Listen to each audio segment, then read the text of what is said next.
Greetings and salutations, all. I.S. Anderson here once again, and today we're going to do a discussion on the book Dance with Dragons, the fifth in the Song of Ice and Fire series. But before we get into that, I just want to say that I saw the Godzilla movie last night. If you are a Godzilla fan, definitely go to see it. It'll definitely be worth the price of admission, definitely be satisfied by it. If you're not a Godzilla fan, you might still enjoy this, you might not. I personally, I liked it a lot. He could have used a little bit more Godzilla for my taste. He wasn't, I don't think he had enough screen time. But other than that, I'd say it's a really good film. It's a fun film. I mean, it's not, it's Godzilla. It's no intellectual stimulating thing, anything like that. But it is a good time, and the ending was very satisfying indeed. Yes, it was. And it's an interesting direction that they took with Godzilla. I'm not going to get into it too much, but other than that, so if you are a Godzilla fan, definitely see the movie. So an interesting approach I'm taking to this latest book from the Song of Ice and Fire. I'm not reading it in chronological order of one chapter at a time, chapter 1, 2, 3, 4, 5, like that. What I'm actually doing is I'm actually reading the chapters based on which character is their point of view. I'm reading all the Daenerys chapters first. I read all the Daenerys chapters first, then I read all the Tyrion chapters, and I'm currently reading all the Jon Snow chapters. Which is I don't know, I wanted to do that with Feast for Crows, but I just decided against it for some reason. But with this book, it seems a lot easier to do, and it's a lot more natural, and it seems to be helping me get through the book a lot faster because it's keeping my interest without having to worry about because when you read it chronologically, I mean, everybody's stories get jumbled up, and you're just like, well, what happened last time I saw this person? And so I'm finding this a little bit easier to do it that way. So today I'm just going to talk about the Daenerys chapters. So being a queen is not all it's cracked up to be. Surprise. Daenerys is the queen of Meereen now, and she's ruling over, and meanwhile, Yunkai and Astapor, they've gone the way of the dogs, and they've gone back to the old masters. In the show, they've gone back to the old masters, but I believe in Astapor or Yunkai in the books, it's actually the former slaves are now the masters, and now the former masters are now the slaves. So I guess it's poetic justice in a way. It's slavery, and Daenerys isn't happy about that.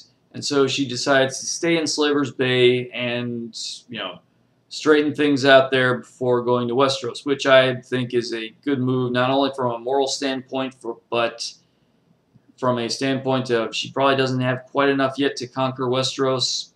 I mean, she probably, like Jorah said, she probably could take King's Landing, but then again, the other houses, she's going to need a very impressive force, and she's going to need to get those dragons under control. And that's the other thing that's going on. Her dragons are just going around wild and just apparently killing kids, which may or may not happen. See, I like it. In the books, it's a little bit more ambiguous. In the show, it's a little bit ambiguous, but you don't really see the kid get burned up, which we can understand, but we have seen kids get killed before in TV shows and movies.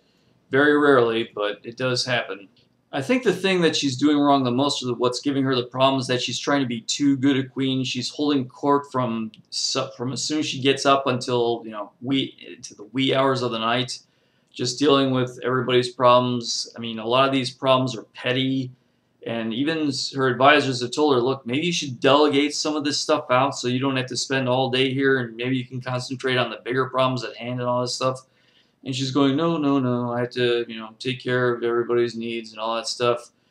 And I understand that she's trying to be just, and she doesn't want to be this, tyrant conqueror that doesn't care about anybody, but that doesn't necessarily mean you have to baby them and mother them. And meanwhile, while Daenerys is changing everybody's diapers, we have the Harpy, being the internal nuisance that he is, or maybe she is.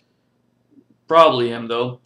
The Harpy is murdering people in the night, including some of the Unsullied, is causing discourse, and I think the Harpy might be sending a lot of these people to Daenerys' court just to bring her these petty things and try to get money out of her, or just take up a lot of her time, distracting her. I mean, they know that they can't defeat her in an all-out war, so what they're going to do is just use guerrilla tactics and urban combat and murder tactics and just, sowing discourse.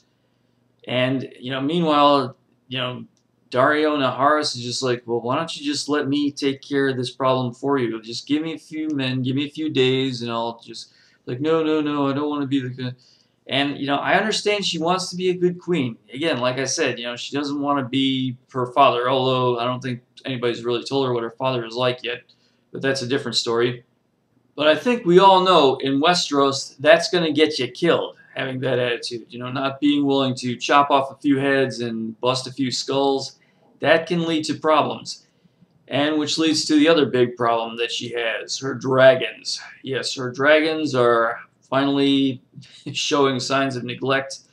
I think they're just not disciplined enough. I mean, they've got to eat, sure, but I mean, Daenerys, I mean, if you think about it, what has she really done to train them? I mean, she trained them a little bit when they were babies, but basically from then she's just coddled them and pet them, and, for the most part, they can just do whatever the heck they want. And she's not really doing anything to train them, which is not good with a giant lizard that can fly around and breathe fire and is extremely difficult to kill. And so what does she do? She locks them up in the arena, or at least two of them. I mean, it's kind of funny, Viserion, the gray one, they just lured him in with food and then they got him, and the green one, Rhaegal, was a bit harder to do, but Drogon, the big black one, couldn't do that to him. Nope, he's just too big, too powerful, and he's still up flying around and burning things at random, I guess. But at least at the end, there was a glimmer of hope. I mean, the dragons, they can be trained. I mean, not easily, and probably not by anybody other than Daenerys. I mean, when Drogon comes down at the end in the arena and starts causing chaos, breathing fire all over the place just because he was attracted to the chaos and the violence and all that stuff, kind of like Predator. And Daenerys, I mean, she finally takes charge. She finally jumps down there, goes to him and, starts saying no, no, and she actually grabs a whip, which is cool, and starts smacking him with the whip. And of course, he gets mad at first and breathes fire and probably burns off all her clothes and all her hair, or at least most of her clothes anyway. And because she's impervious to fire, though, Drogon doesn't know what to do, and she keeps whipping him, and, down, down, down, and finally he's just like, okay, fine, I give up. So they can be trained, but they need an iron hand now. They can't be cuddled. They're not babies anymore. Now, I also read the last Quentin Martell chapter, basically the one where he gets killed. He goes in, he thinks he's going to tame the dragons. Oh, I'm part Targaryen somewhere in my line. Oh, yeah, it'll be fine. I'll just use their names, and, he ends up dead. Who didn't see that coming?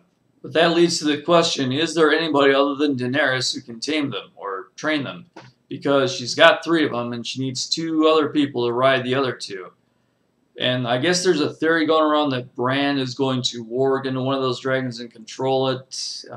Maybe that's a good idea. That would kind of justify Bran, having to read through those boring chapters so he can do something cool at the end. Something that's not even mentioned in the show but does happen in the books is that Jon and Arya, they can warg too. They only do it in their sleep, and they only do it with their own wolves. Jon does it with Ghost, of course, and Arya is warging into Nymeria, who is still out there, who is now the alpha female of some wolf pack, who's going around killing, eating anything he wants. So maybe one of them will be able to warg into the other dragons. We don't know. Daenerys has mentioned Dario before. Maybe he could ride one of the dragons, but he doesn't seem to be Targaryen or anything like that. He does seem to be the ideal mate for Daenerys right now, or at least that's what she's using him for. She's not using him for killing her enemies, so at least she gets some use out of him. Which leads me to a big question I've been having. Why did she marry that guy? Hizdar Lo... I can't pronounce his name, sorry. But why? I mean, I know she sort of married him to keep the peace, but it's really not working. I mean, he tried to poison her. I don't think she knows that yet, but Barristan Selmy figured it out real quick. And I also read his chapter on when he becomes the Hand of the Queen, and basically he becomes the guy in charge when Daenerys flies off on Drogon. So it'll be interesting to see his reign, see what he does with having that type of power. Because, again, he's one of these guys who believes in honor, but at least he knows how to fight, and he doesn't hesitate to kill somebody if he needs to. And he showed in that one chapter that he still knows how to. So then we come to Daenerys' little spirit journey trek out in the wilderness. She leaves Drogon's cave after flying off with him, and she has little to no. She has no food, very little water to drink, and she starts having hallucinations about Jorah and her brother. And then I think finally she realizes, she's a Targaryen. She needs to, fire and blood. It's not about, growing strong or anything like that, or being, the nice little ideal queen, the pretty little queen that everybody wants to marry and give her their power and all that stuff. I mean, no, she's got to use her dragons. She's got to start kicking some ass, killing off her enemies, taking some names, and she needs to sow a little bit of fear. I mean, it's good to be loved, but it's better to be feared. Best to be both, but if you can only have one, it's better to be feared. I think she starts to figure out that's what she needs to do. And then that's when the Dothrakis find her, or at least the scout finds her, and then Drogon comes down and eats, starts eating the horse, and she starts eating it with her. And so then she looks up and she's surrounded by the Khalasar, her old Khalasar that left her after Count Drogo died. So now I guess we're left with the question, what exactly is this Khalasar going to do? Are they going to try and rape her or kill her or capture her? Or are they going to start following her?